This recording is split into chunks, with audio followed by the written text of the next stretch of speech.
Hello दोस्तों, मैं गोविंद मालवीय आपका एक बार फिर से स्वागत करता हूं। और हमने पिछले वीडियो में चर्चा की थी भारतीय राष्ट्रीय स्वतंत्रता आंदोलन के बारे में, और उसमें स्पेशली गांधी जी की भूमिका को हमने बढ़ा चढ़ाकर, यूँ कहें तो गांधी जी की भूमिका ही बढ़ चढ़कर है, तो उसी हिसाब से हमने लिया था। और ध्यान दीजिए, मैंने अपने पिछले वीडियोस में भी कहा था कि ये टॉपिक बहुत ही महत्वपूर्ण है, इसलिए आप इस टॉपिक से किनारा नहीं कर सकते। कंपटीशन के लिहाज से यहाँ से पढ़ना मतलब अपना एक नंबर हमेशा के लिए लॉक करवाना है। तो अभी भी हम स्वतंत्रता आंदोलन के भाग चौथे पर चल रहे हैं, और इस टॉपिक को हम बारीकी से लेना चाहते हैं। क्योंकि यहाँ से निश्चित तौर पे सवाल हर किसी कंपटीशन एग्जाम में आता ही रहता है, इसलिए बने रहिएगा वीडियो के अंत तक। देखिए, स्वतंत्रता आंदोलन में हमने चर्चा की थी कि गांधी जी ने सबसे पहले एक आंदोलन किया था, सत्याग्रह। पिछला वीडियो अगर आपने नहीं देखा है तो कृपया मैं रिक्वेस्ट करूंगा कि उस वीडियो को देखिएगा, आपको क्रमबद्ध तरीके से समझ में आएगा। हमने पिछले वीडियो में सत्याग्रह की चर्चा की थी। गांधी जी ने सत्याग्रह के लिए जो आंदोलन लड़े थे, तो ब्रिटिश सरकार ने सत्याग्रह का तोड़ निकाला था रॉलेट एक्ट को। उसके बाद में गांधी जी का नेक्स्ट आंदोलन था असहयोग आंदोलन, और असहयोग आंदोलन के अंतर्गत मैंने आपको बताया था कि भारत आज़ादी की कगार पर खड़ा था, और गांधी जी ने ऐसी स्थिति में आंदोलन स्थगित करके सारे युवा और सारे बुद्धिजीवियों को अपने खिलाफ कर दिया। उन्होंने चोरा चोरी हत्याकांड के बाद में इस आंदोलन को स्थगित कर दिया, और जो पूरा भारत एक उम्मीद की नज़र से देख रहा था कि हिंदुस्तान आज़ाद होगा, उस पर कहीं न कहीं पानी फिर चुका था। इस वजह से गांधी जी के सब खिलाफ थे। उसके बाद में हमने क्रांतिकारी गतिविधियों का जिक्र किया था। हालांकि इसके बीच में बहुत सारे टॉपिक्स भी हमने लिए थे। सिर्फ गांधी जी की भूमिका सत्याग्रह असहयोग आंदोलन तक सीमित नहीं रहती, या स्वतंत्रता आंदोलन का जो टॉपिक है वह सिर्फ इनके इर्द गिर्द ही नहीं घूमता। इसके आसपास भी बहुत सारी गतिविधियां हैं जो हमने वीडियोस के अंदर देखी हैं, और वहां से भी सवाल उठाए जाते हैं, और निश्चित तौर पे इससे वहां से ही ज़्यादा टारगेट किए जाते हैं। क्योंकि सबको पता है कि सत्याग्रह, असहयोग, सविनय अवज्ञा, भारत छोड़ो जैसी चीजें तो हर कोई पढ़ के आता है, और कहीं न कहीं जहां से उन्हें सवाल घेरते हैं वो घेर ही लेते हैं। तो ध्यान दीजिएगा, गांधी जी ने इस आंदोलन को स्थगित करके सारे भारत की उम्मीदों पर पानी फेर दिया था, ऐसा भारतीयों को लगता था। इस कारण से सारे गांधी जी से किनारा कर चुके थे, और कुछ युवा क्रांतिकारियों ने अपनी गतिविधियां चलाई। तो कुछ क्रांतिकारी की भूमिका भी हमने पिछले वीडियो में देखी थी। ठीक है, देखिए, असहयोग आंदोलन जो चला था वह 1 अगस्त 1920 से 5 फरवरी 1922 तक चला। 5 फरवरी 1922 को चोरा चोरी हत्याकांड हुआ। इस कारण से गांधी जी ने बारहदोली कांग्रेस अधिवेशन के दौरान इस आंदोलन को बिना किसी सलाह के स्थगित कर दिया था। यानी 1922 से लगाकर 1929 तक कांग्रेस की भूमिका एक तरह से हम कह सकते हैं बैकफुट पर रही। इतिहास की भाषा में उसे राजनीतिक शून्यता का समय कह सकते हैं, जहां पर कांग्रेस पार्टी की ओर से कोई हलचल नहीं दिखाई देती है, विशेष हलचल दिखाई नहीं पड़ती है। ठीक है, तो क्या हुआ था 1929 के अंदर ऐसा, जिसकी वजह से हम कह सकते हैं कि राजनीतिक शून्यता का अंत हो चुका था। तो ध्यान दीजिएगा क्या हुआ था 1929 के अंदर। देखिए, अगर आप पहली बार इस वीडियो को देख रहे हैं तो मैं आपको गारंटी देता हूं कि शायद हो सकता है कि ये वीडियो आपको समझ में नहीं आए। आपको क्रमबद्ध देखना पड़ेगा, और क्रमबद्ध तरीके से जिस प्रकार से मैंने पढ़ाया है, अगर आपने एक बार क्रमबद्ध देख लिया, जैसे कि मैंने सबसे पहले पार्ट 29 बनाया, उसके बाद में पार्ट 30, 31 एंड 32, ये पार्ट 33 होगा। ठीक है, तो भारतीय इतिहास का ये पार्ट 33 है। इस पार्ट के अंदर हम क्रमबद्ध स्वतंत्रता आंदोलन का अध्ययन देख रहे हैं। इसलिए आप अगर पहली बार इस वीडियो पे आए हैं तो आप इससे पहले वाले पार्ट 32 पार्ट 31 एंड पार्ट 30 जरूर देखिएगा। पार्ट 30 से आपको क्रमबद्ध समझ में आएगा कि किस प्रकार से भारत आजाद हुआ था। ठीक है, देखिए 1929 के अंदर एक ऐसी घटना हुई थी जिसकी वजह से कांग्रेस की राजनीतिक शून्यता का अंत हुआ, यानी कांग्रेस वापस स्वतंत्रता आंदोलन की भूमिका में आ गई जो पहले बैकफुट पर थी। ठीक है, उस 1929 की घटना को भी मैं बताऊंगा कुछ देर बाद, लेकिन उससे पहले एक घटना और मैं यहां बता देता हूं। 1928 में बारदोली किसान आंदोलन हुआ था।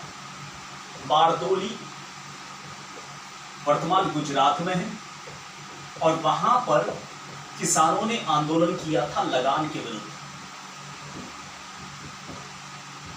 देखिए कई बार एग्जाम में इस तरह से सवाल खींच के मारे जाते हैं, जैसे चंपारण, खेड़ा, बारदोली,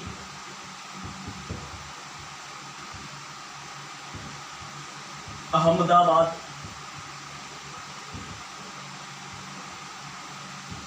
मील मजदूर, और सीधा कह देते हैं कि इनको क्रम से सजाइए। ठीक है, इसलिए क्रमबद्ध पढ़ना बहुत जरूरी है। बारदोली किसान आंदोलन जो है, वैसे इसका राइट क्रम होगा सबसे पहले चंपारण, उसके बाद में खेड़ा, उसके बाद में अहमदाबाद, मील मजदूर और फिर बारदोली। ठीक है, आपको ज्यादा इनकी गहराई तक नहीं जाना है, ऊपर ऊपर तक सीमित रहना है, आपको इन पे कोई रिसर्च नहीं करनी है। बारदोली में किसानों ने आंदोलन किया था लगान के विरुद्ध, जैसा चंपारण में, खेड़ा में हुआ था। ठीक है, तो इस बारदोली किसान आंदोलन का जो नेतृत्व किया था वह वल्लभ भाई पटेल ने किया था। सवाल बन सकता है, और यहां की बारदोली की महिलाओं ने वल्लभ भाई पटेल को सरदार की उपाधि दी थी। सवाल बन सकता है, नहीं बनने की पूरी संभावना है। ठीक है, चलिए ये तो बारदोली की एक अलग बात थी जो कांग्रेस की राजनीतिक शून्यता के बीच में आड़े नहीं आएगी।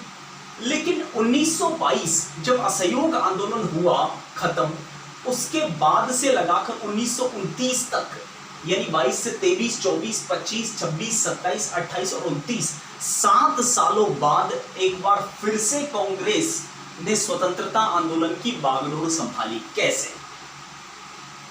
देखिए 31 दिसंबर 1929 को लाहौर में कांग्रेस अधिवेशन हुआ था। ध्यान से समझिएगा इस चीज को। मैंने बहुत सारों को देखा है, वो स्वतंत्रता आंदोलन को क्रमबद्ध तरीके से नहीं तो पढ़ते न पढ़ाते हैं, और स्वतंत्रता आंदोलन की जब भी बात आती है तो सिर्फ बात करते हैं असहयोग आंदोलन की, सविनय अवज्ञा आंदोलन की, भारत छोड़ो आंदोलन की, जय श्री राम, हो गया अपना काम। और एग्जामिनेशन बोर्ड को भी पता है कि ये 3-4 चीजें पढ़ के सब आ जाएंगे। ठीक है, और वो कहीं ना कहीं ऐसे मुद्दों से सवाल घेरने की कोशिश करता है, इसलिए थोड़ा सा अलर्ट रहिएगा। लाहौर कांग्रेस अधिवेशन की मैं चर्चा विशेष तौर से क्यों कर रहा हूं, ये क्यों महत्वपूर्ण है, वो भी सुन लीजिएगा। ये सम्मेलन शुरू हुआ था 31 दिसंबर 1929 को। ध्यान दीजिएगा, इस अधिवेशन की इंपॉर्टेंस क्यों है, क्योंकि इस अधिवेशन की अध्यक्षता जवाहरलाल नेहरू ने की थी। ठीक है, जो गांधी जी के पूर्णतः सहयोगी थे, जबकि सारे नेता गांधी जी को पसंद नहीं करते थे उनके असहयोग आंदोलन स्थगित करने की वजह से। ठीक है, अध्यक्ष जवाहरलाल नेहरू थे, इसलिए ये कांग्रेस अधिवेशन महत्वपूर्ण नहीं है, इसके अंदर और भी कुछ चीजें वो मैं बता रहा हूं। लाहौर कांग्रेस अधिवेशन के अध्यक्ष जवाहरलाल नेहरू ने पहली बार पूर्ण स्वराज की घोषणा की।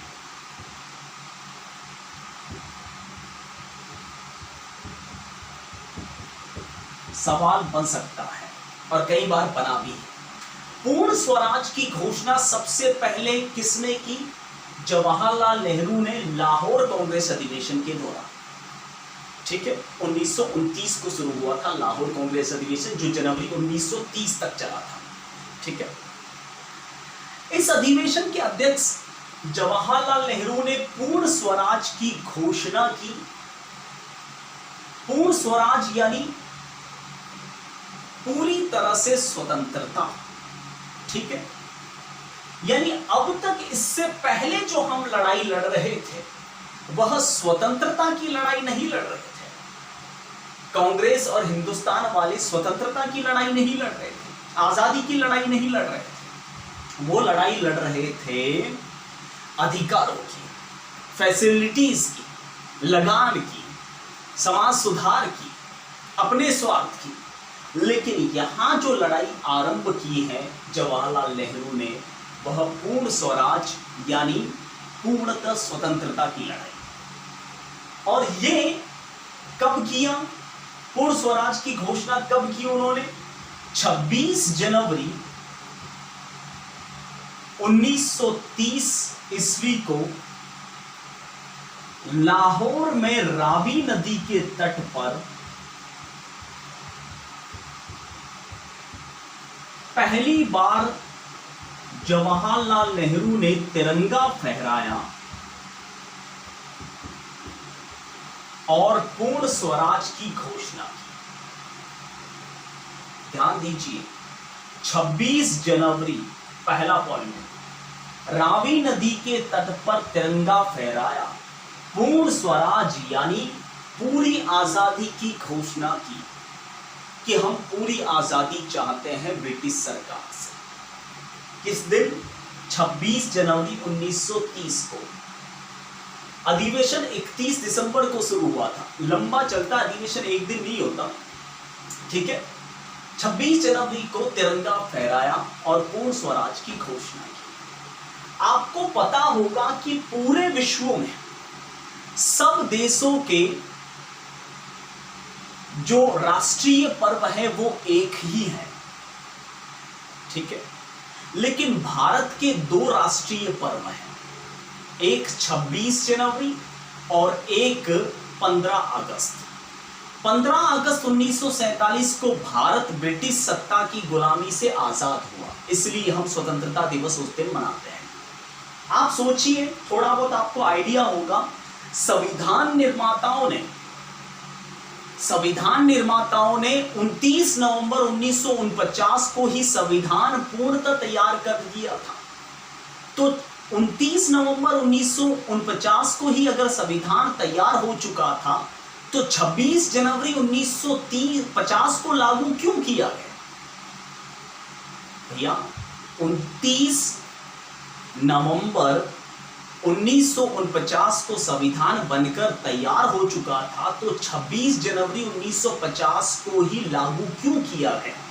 वो इसलिए क्योंकि इस डेट का सम्मान रखना था। मतलब समझे, भारत में पूर्ण स्वराज यानी पूर्णतः स्वतंत्रता की लड़ाई जो है वह 26 जनवरी 1930 से आरंभ हुई है। यानी वास्तव में भारत की आजादी की लड़ाई, इससे पहले जो लड़ाई थी वो किसकी आजादी की थी? वह समाज की आजादी थी, फैसिलिटी की आजादी थी। जैसे 1857 में वो किसकी आजादी थी? रियासतों की आजादी, उनकी पेंशन की आजादी, गोद प्रथा निषेध के खिलाफ था वो। ठीक है, उसके बाद में अगर हम 1885 के आसपास की कांग्रेस की उदारवादी नीति को देखें तो उसमें समाज सुधारों की आजादी थी। ठीक है, लेकिन ये वाली जो आजादी की घोषणा है वह भारत की आजादी की घोषणा की गई है 26 जनवरी 1930 को। इसलिए इसी डेट का सम्मान रखने के लिए 26 जनवरी 1950 को संविधान निर्माताओं ने संविधान लागू किया। इसलिए भारत के दो राष्ट्रीय पर्व मनाए जाते हैं। 26 जनवरी को भारत की आजादी की लड़ाई शुरू हुई थी 26 जनवरी 1930 को, और वो खत्म हुई है 15 अगस्त 1947 को। बात को समझ गए? देखिए, इससे पहले वाले वीडियो में मैंने बताया था कि गांधी जी के सब लोग खिलाफ थे, क्योंकि उन्होंने 1922 5 फरवरी 1922 चोरा चोरी हत्याकांड के बाद में असहयोग आंदोलन स्थगित कर दिया था, और वो भी ऐसे वक्त में जब भारत आजादी की कगार पर खड़ा था। ठीक है, ध्यान दीजिए, सोचिए कि गांधी जी के खिलाफ सारे लोग हो चुके थे, सारे युवा नेता हो चुके थे। इवन जवाहरलाल नेहरू के पिता मोतीलाल नेहरू ने भी एक स्वराज पार्टी का गठन किया था, मैंने बताया था 1923 के आसपास। ठीक है, तो सारे के सारे लोग गांधी जी के खिलाफ थे। अब गांधी जी के अंडर में रहकर वो भारत की आजादी की लड़ाई नहीं लड़ना चाहते थे। गांधी जी के ऊपर क्वेश्चन मार्क था, शक था। लेकिन फिर भी इसी अधिवेशन में गांधी जी ने एक चेतावनी दी कि भले कोई मेरे साथ हो ना हो, मैं अकेला ही काफी हूं भारत को आजाद करवाने के लिए। यानी कहीं ना कहीं इसी अधिवेशन में गांधी जी ने सविनय अवज्ञा आंदोलन की चेतावनी दी।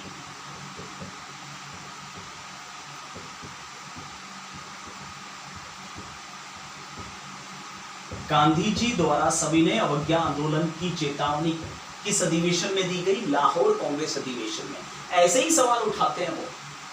ठीक है, तो सविनय अवज्ञा आंदोलन की चेतावनी दी गई, यानी हमारा नेक्स्ट टॉपिक कौन सा है? सविनय अवज्ञा आंदोलन।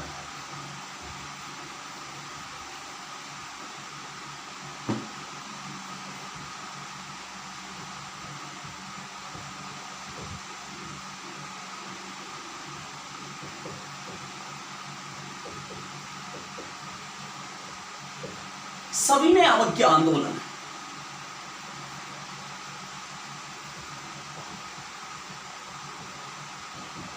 शब्द को समझिए। सविनय यानी विनय पूर्वक, अवज्ञा यानी आज्ञा का उल्लंघन, यानी विनय पूर्वक आज्ञा का उल्लंघन। गांधी जी ने लाहौर कांग्रेस अधिवेशन में कहा कि मैं अकेला ही काफी हूं, कोई साथ दे ना दे। यानी अब गांधी नाम की आंधी जो है वह ब्रिटिश सरकार के कानूनों को चुनौती देने वाली थी।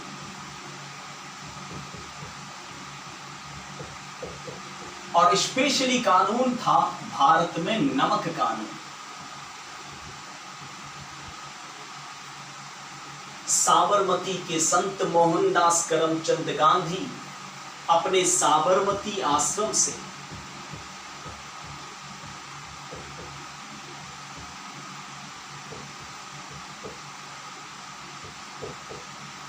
टुक टुक टुक टुक पैदल रवाना हुए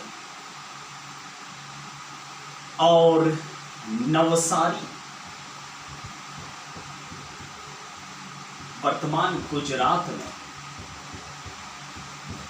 के पास एक जगह है दांडी, वहां पहुंचे। 12 मार्च 1930 को गांधी जी रवाना हुए थे साबरमती के आश्रम से अपने 78 अनुयायियों के साथ।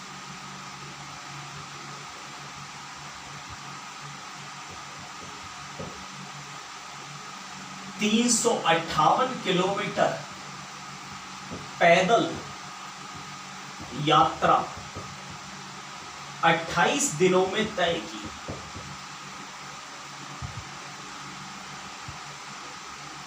गुजरात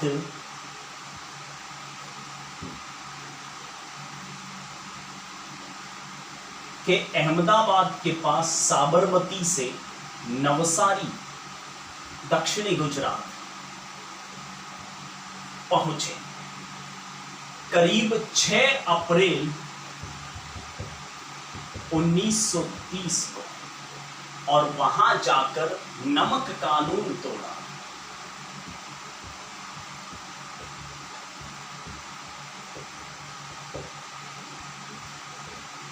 इसी आंदोलन को गांधी जी का नमक सत्याग्रह भी कहा जाता है, या गांधी जी के इसी आंदोलन को दांडी मार्च भी कहा जाता है। मिलाकर इस आंदोलन के जरिए गांधी जी ब्रिटिश कानूनों को चुनौती देना चाहते थे, और जो ही गांधी जी ने चुनौती दी, पूरे भारत में ब्रिटिश कानूनों की धज्जियां उड़ने लगी। हर कोई ब्रिटिश कानूनों को चुनौती देने लगा, चैलेंज करने लगा। एक बार फिर ब्रिटिश सरकार बैकफुट पर आ चुकी थी। आप सोचिए, जिस देश में रूल ऑफ लॉ यानी कानूनी व्यवस्था फेल हो जाए, क्या उस देश को वहां की सरकार, वहां के हुक्मरान चला सकते हैं? नहीं। इस समय हिंदुस्तान पर किसका शासन था? ब्रिटिश शासन था, और ब्रिटिश कानूनों की धज्जियां उड़ा रहे थे हिंदुस्तान के लोग। तो क्या ब्रिटिश सरकार बिना रूल ऑफ लॉ यानी कानून व्यवस्था के क्या हिंदुस्तान को अपने कंट्रोल में रख पाएंगे? नहीं। यानी गांधी नाम की इस आंधी ने अकेले ही, जब कोई साथ ना था, तब ब्रिटिश कानूनों को चैलेंज करते हुए ब्रिटिश कानूनों की और ब्रिटिश सत्ता की एक बार फिर से नींवें हिला दी थी, जैसा उन्होंने सत्याग्रह और असहयोग के दौरान हिलाई थी। अब गांधी नाम की इस आंधी का तोड़ क्या निकालेगी ब्रिटिश सरकार? एक बार फिर से चल पड़ी है गांधी नाम की आंधी। क्या तोड़ निकालेगी? ये सारा कुछ हम देखने वाले हैं अगले वीडियो में, तो इंतजार कीजिए पार्ट नंबर 34 का। फिलहाल के लिए आपसे विदा लेता हूं। देखिए, इन टॉपिकों को थोड़ा थोड़ा करके ही पढ़ना होगा। एक साथ पढ़े तो सारे ऊपर से बाउंस करके निकल जाएंगे, ठीक है। वैसे इस सविनय अवज्ञा आंदोलन को नेपोलियन की एल्बा यात्रा से तुलना की जाती है, मुसोलिनी की बर्लिन यात्रा से तुलना की जाती है। खैर, ये बहुत डीप वाले मैटर हो जाएंगे, लेकिन इससे ज्यादा पढ़ने की आवश्यकता नहीं है। दांडी मार्च या नमक सत्याग्रह या सविनय अवज्ञा आंदोलन एक ही है, और ये कब से कब तक हुआ था? 12 मार्च 1930 से 6 अप्रैल 1930 के मध्य, ठीक है। मिलते हैं अगले वीडियो में। Thank you, bye, Vande Mataram.